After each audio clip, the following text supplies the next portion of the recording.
In an industry stuffed with marketing bullshit, empty promises, and shiny-suited liars, one woman's had enough.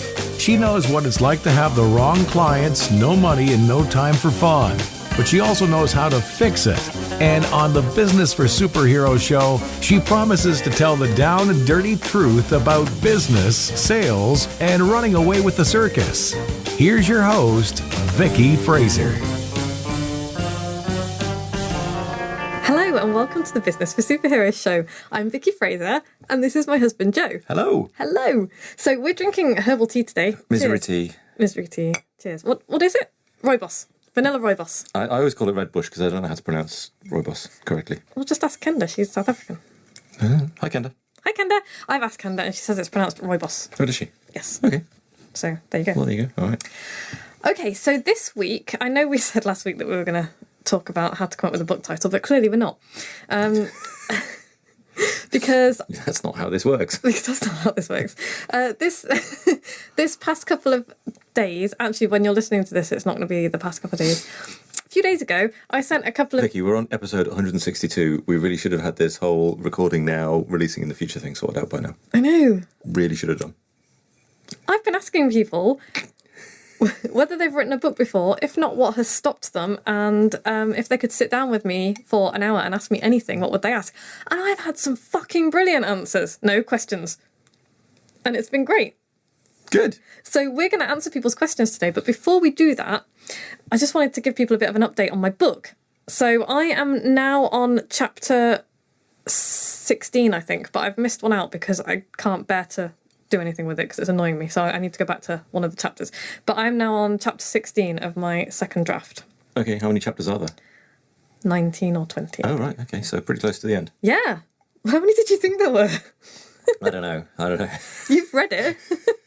I might need to split some up. I have also launched my launch team, which I'd been putting off, and I wanted to include that at the beginning of this podcast specifically because I've been putting it off for a variety of reasons, all of which were bullshit. So hang on. What's the launch team? So a launch team is a group of people who are going to be my advanced readers. I'm going to print off a preview copy and send it to them, and they are going to read it and give me feedback, positive and negative. I want to know everything. I want to know how it works, how the structure works. If they find any typos or spelling mistakes, they can point those out to me. Some spelling mistakes are deliberate because I have an eccentric approach to spelling.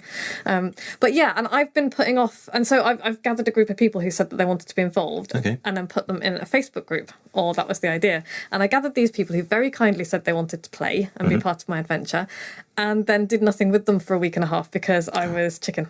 Yeah. And I was like, I'm going to have to share stuff with people, and it's really scary. And I concocted all of these total bullshit reasons why I couldn't do it yet.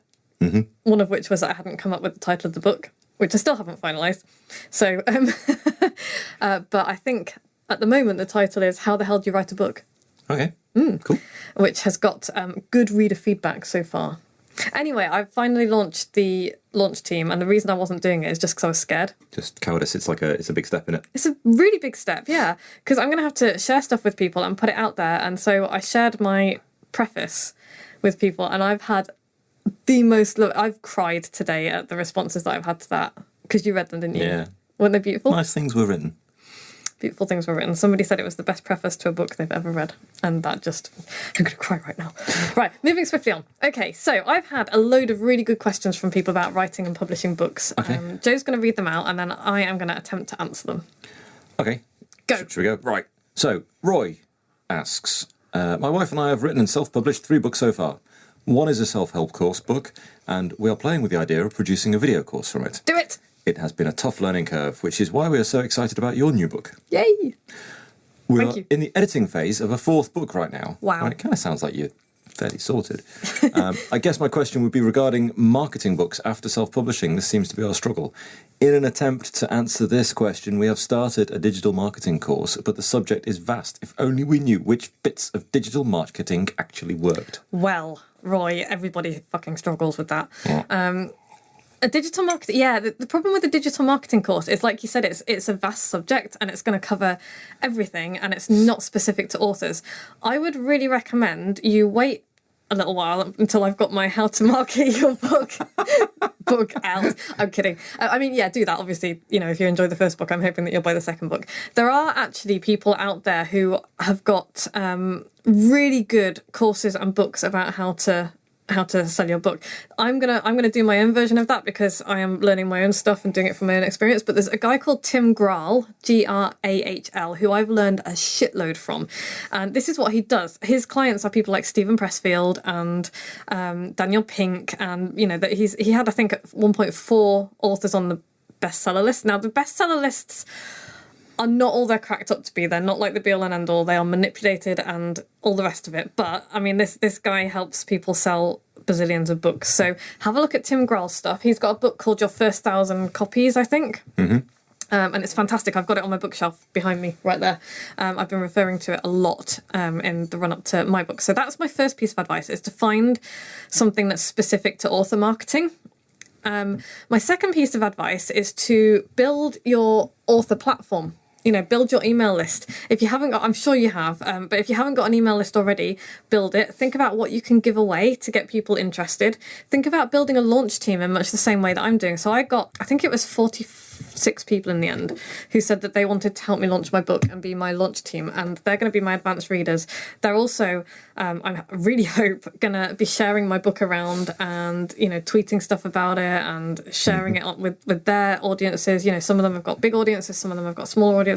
I'm going to be getting in touch with people who are very influential and asking to go on their podcasts and, showing them what I can offer their audiences. So all of that kind of thing. But really the biggest thing is build an email list for people who are interested in the subject of the books that you're writing. I don't know what your subject is, but build a list of people who are interested in that.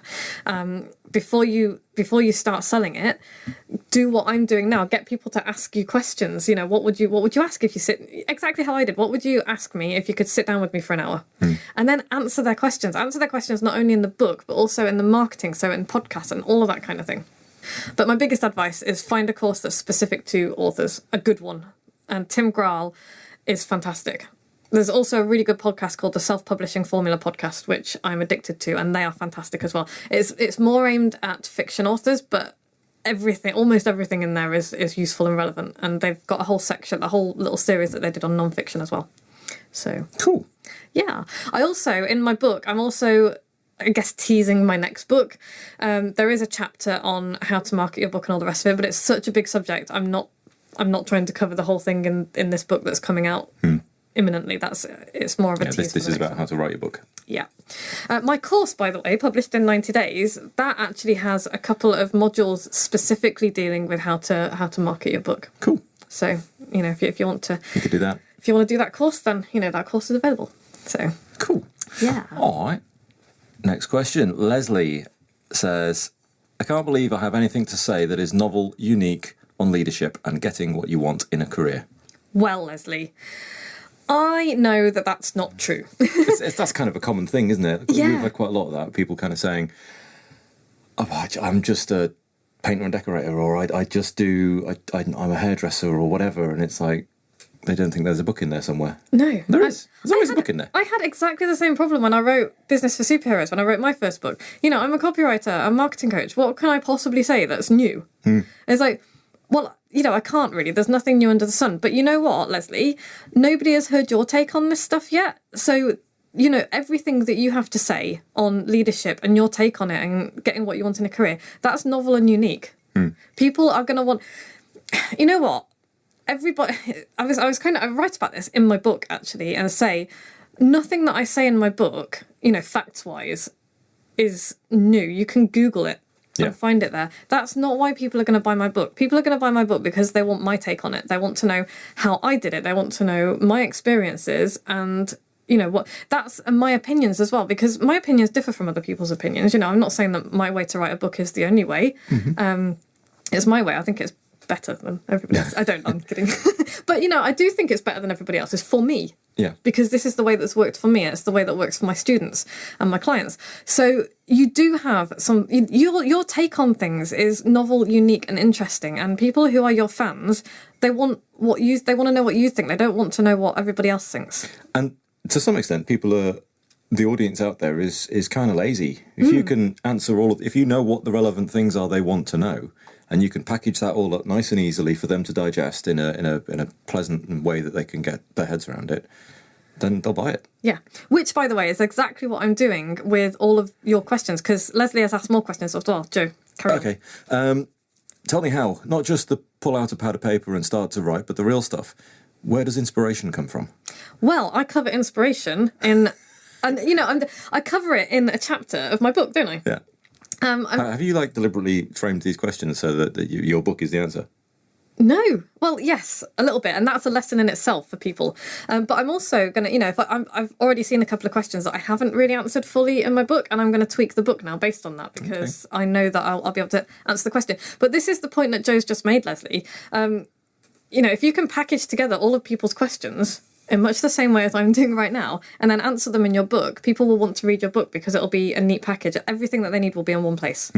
People are lazy. They don't want to spend the next month Googling all sorts of random things around the internet. They don't, and that's a really good comeback for me to say to people, people could just Google it. They could, but they don't want to, because you don't know what you get when you Google something. You're going to get a bazillion results. People from different cultures. You're going to get crazy people. You're going to get people who... Those two things were not meant to be side by side, though, were they? People from a different culture and crazy people. No, entirely separate. Yeah. You're going to get people who's, aren't making it work. You're going to get all sorts of stuff. Yeah, and you're going to get people who are just pulling it out of their butts as well. So, if you've lived this stuff, Leslie, and, you are... you know your shit with leadership and how to get what you want in a career, then put it in a book. Ask, do what I'm doing right now. Ask people to send you questions and then answer them. So in answer to your question, where does inspiration come from? You know what? Inspiration is creativity, and it's a muscle like any other. There's a fantastic little book that I reference in my book called A Technique for Producing Ideas. It's about 30 pages long. It was written in the 1920s, and it's still relevant today. And it basically gets you to connect. Inspiration is connection, is creativity. If you sit down and wait for inspiration to strike, you will be waiting until you're a skeleton. Like Stephen King says, amateurs sit and wait for inspiration. The rest of us just go to work. Just put the work in. Yeah. So if you want to be inspired, you need to put the work in. There's, your muse is a bastard. He's not going to show up and help you. You need to put the work in. And the way that we do that is by starting with the person that you're writing for. What problem are you going to solve for them? And that leads into your next question, which is, what questions should I ask myself? There's a bunch of questions you could ask yourself, and you should ask yourself, which is, what do I want people to know? What do I want people to learn from my book? What do I want people to do when they finish reading my book? What do you want them to have, do, and be? But also, what do you want them to do in terms of your business as well? So those questions you ask yourself. What is more important is that you ask your potential readers, your best clients, what they would want to know. Sure. And what problem that you can solve for them, because that's where your inspiration comes from. How are you going to help people? How are you going to change their world in a small way or a big way? Yeah. What difference does it make? Yeah. What have we got next? This is also Leslie. Yeah, still Leslie. What question should I ask myself? I just answered that. We just answered that. Oh, man. Edit that bit out. Is it really as simple as get up and write your thoughts for 1 hour each day? No, it's not. No. I mean, you can do that. And actually, I recommend that everyone does that with what Julia Cameron calls morning pages. And that's what I start my day doing, not for an hour, but for 750 words. Just get all the shit out of my head and onto a piece of paper so that I can think. Starting with a clean brain. Yeah. But no, it's not as simple as that. I teach you in my book how to outline your book in such a way that when you come to sit down and write it, the blank piece of paper holds no terror, and it just means that you have a framework to work from, and you're not just having to do that. You're not having to get up and write your thoughts for an hour each day. So no, it's not as simple as that. But the framework that I give you in my book, that helps you to do it in such a way that it's not just a stream of consciousness. It is possible. It's just mechanical doing it. Outlining is the key. Process. Don't just try and sit down and write a book. I tell people this all the time. That's like walking out of your front door and trying to run a marathon. It's lunacy. You can't do it. You need a plan. You need a framework. You need a training schedule. You need all sorts of things. Yeah. So make an outline, make a detailed outline, and then work to it. It doesn't mean it's set in stone. You can change your outline, and I've changed the order of my chapters in my book at least 5 times, and I'm sure I'll change them again. But it just gives you somewhere to start. Still, Leslie, do I really need a website to have a mastermind and 10 coaching clients? I mean, I'm not sure really that's a question for me. I think any business these days needs a website. It really does. Because it's the first place people are going to look. Apart from anything else, it's going to show that you're legitimate. If you're setting yourself up to have a mastermind and 10 coaching clients, and I can't go anywhere to find out if you're... There's nowhere I can do some quick research. Yeah, I don't know if you're legitimate. I don't know if you're just, a weirdo in a shed trying to take my money Yes. with nothing. So, yeah, I say, yeah, actually, you do. You do need a website. And if you want to sell your book as well, if you want to market a book, sell a book, and run a business, yeah, you do need a website. Is the short answer to that. I think so too. I think so. Next, how do you write with humour and still hammer home the intent? Ooh, that's a question that just... Okay, so my first thing is, I think when you try and be funny, if you're not a comedian, you're on shaky ground, because some people literally don't have a sense of humour, as in they cannot... No, I'm not even being mean. They don't know what funny is. Right. And I have met people like that before, and they just... It's like they're missing... I don't know, it's like people who can't... It's like people who are colourblind, I guess. They're humour blind. So there are people who genuinely have no sense of humour. There are also people... humour is really subjective. I think, to be honest, for me, this is about being genuinely yourself. Yeah. If you tell a funny story that's funny and it's genuine and it's from you, people are probably going to laugh along with you. Yeah. Hopefully with you, not at you.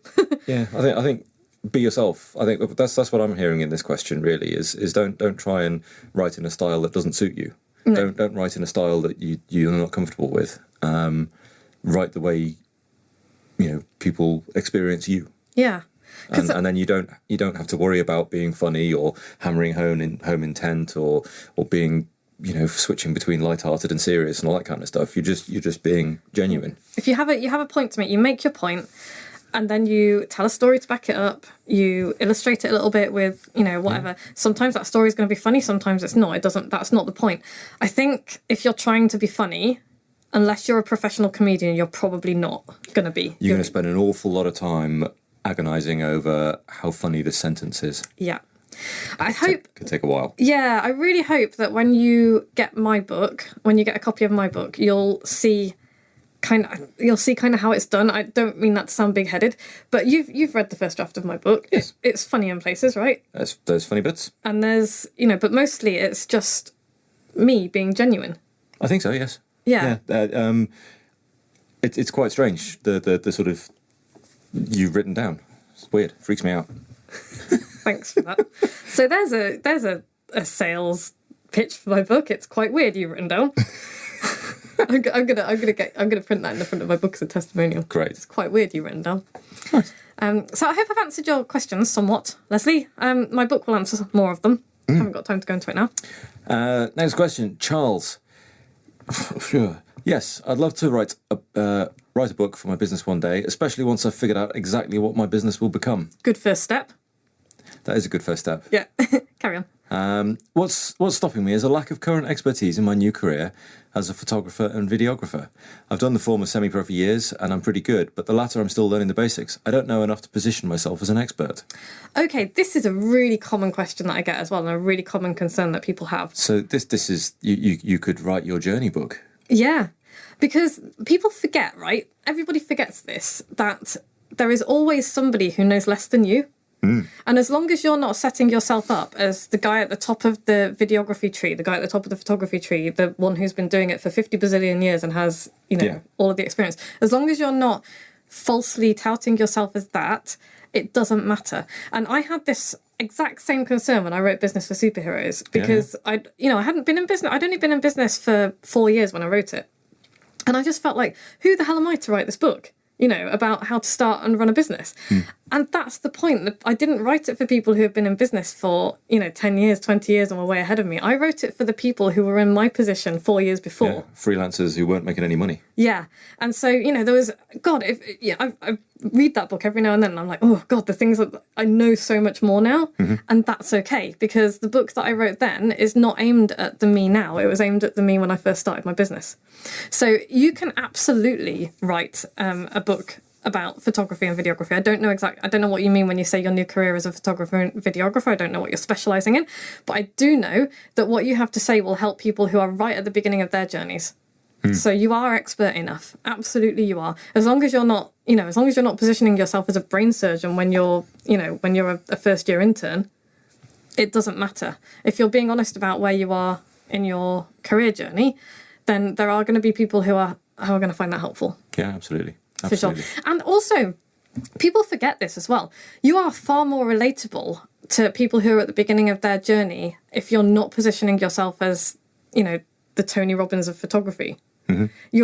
Tony Robbins is not relatable to people. He really isn't, because he's a bazillionaire and he's got a shiny face and, good teeth, and he's but you know what I mean? It's like this Disney character because he's so perfect. Right. On the top of this tree. And so, if you position yourself up there, there's a whole bunch of people who you're just not going to be able to relate to.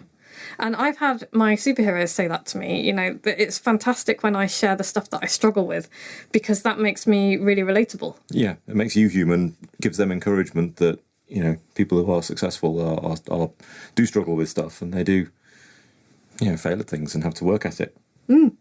So I hope that's encouraged you to write your book, despite the fact that you think that you're still learning the basics. Yeah. I mean, maybe with the videography, if you're still learning the basics, maybe don't write about that yet. Maybe write about the photography. Write about running a photography business and moving it over to becoming a videographer. Yeah, write about your journey learning videography. Yeah. That people are really going to be interested in that. The book that I'm writing at the moment is all about my journey writing books, not just for me, but for writing books for clients as well. So I've got all this experience. I've only got 2 books of my own at the moment, but I've ghostwritten 10. More than that, actually. It's becoming a shelf, isn't it? It's becoming a shelf. Yeah. So it's about my journey as a writer, I guess, as an author, and that's what people are interested in. But you're not Stephen. You're not Stephen King. No. Sadly. No. Got boobs. Okay. So this is still Charles. Yeah. I'd ask you about your own experiences of having written and published books. What went wrong? What went right? What was unexpected? What would you now do differently? Ooh, they're really good questions, and there's probably a lot of answers to them as I kind of pull them out of my head. What went wrong? Okay, so probably the best example of what went wrong is when I took myself to Turkey a year and a bit ago. To write a book that I just decided that I was going to write. I'm going to write this book. I need to write another book. That was my thought process. I need to write another book. And I had this vague idea. It's called Cookies for Breakfast. I am going to write that book at some point because I think it'd be funny. And the idea is how to be a grown-up. I literally do sometimes eat cookies for breakfast, and that's not sensible. So the failure was... I went to Turkey to write a book, and I wrote the grand total. I discovered this when I was writing this book. I discovered that I wrote the grand total of 2,600 words, I think. That's not a book. That's barely even a fucking blog post. And so what went wrong with that was that I didn't really care that much about the book. And I didn't really have a reason for writing it other than, this will be fun. Kind of felt like you should. Yeah, I didn't have a purpose. I hadn't outlined it properly. I just went away to write it, and instead I went to the beach. Which was nice. Which is nice. But not very productive in writing books. No. So what went wrong was just a lack of direction, a lack of purpose, lack of plan, lack of goal. Mm-hmm. So really super important. If you want to write a book, you really need to know why you're writing it, not just for the reader, but for you as well. Super important, because it's not an easy thing to do. You got to push on through, haven't you? And if you're feeling a bit ambivalent about it, then you're probably not going to do it. In fact, I've done that exact same things with 3 different books. Have you? I've got 3 half-written books. Yeah. I mean, the Flamingo Your Business book is much more complete.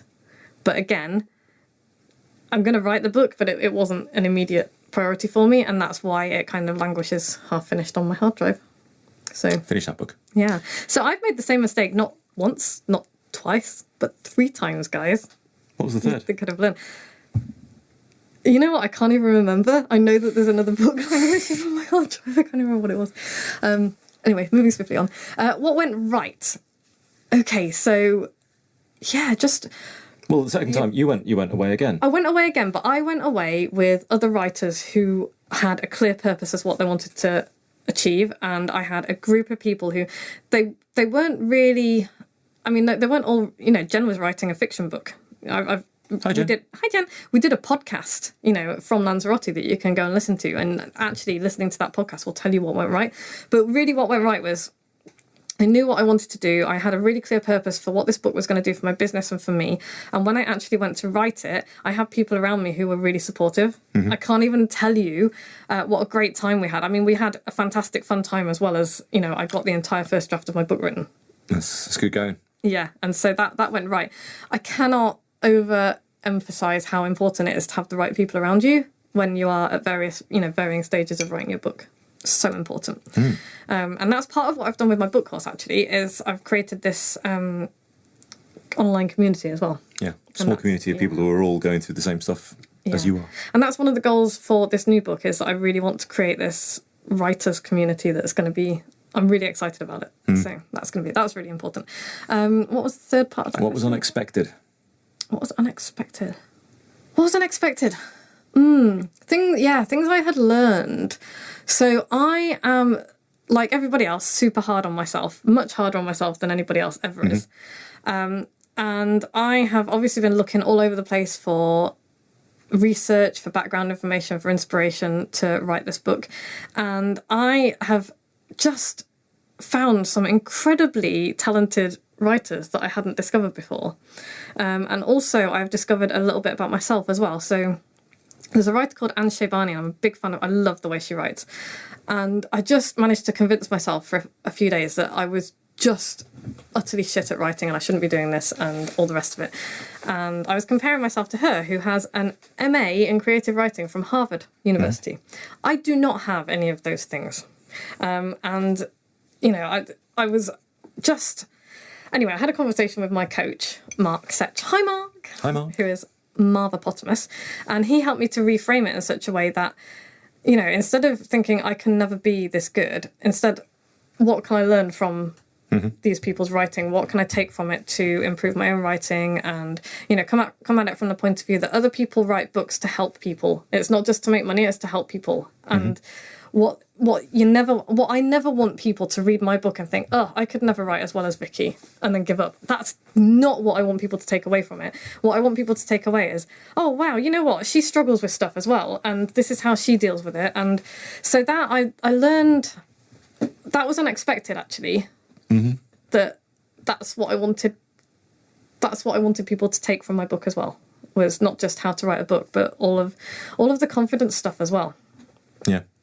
That makes sense. Does that answer the question? I think so. So yeah, we're going to come back next week and answer some more questions. We've got loads more of them. Do you think it'll be next week or the one after? Might be the one after, actually. Yeah. Let's do the book title thing next week. Okay. Who knows what you're going to get next week, guys? Could be anything. So yeah, I really hope that has been useful. I'm sure other people have had similar questions. If you've got a question about writing and publishing and marketing books, please send them to us, vicky@vickyfraser.com. We will answer them on this podcast. I'll drop you, I'll also reply to the email, because I reply to every email I get. If you've ever emailed me and I haven't replied, it means I haven't had it. I've lost it, and I apologise. So yeah, if you've listened to every episode, email me with your postal address and I will send you a silly present.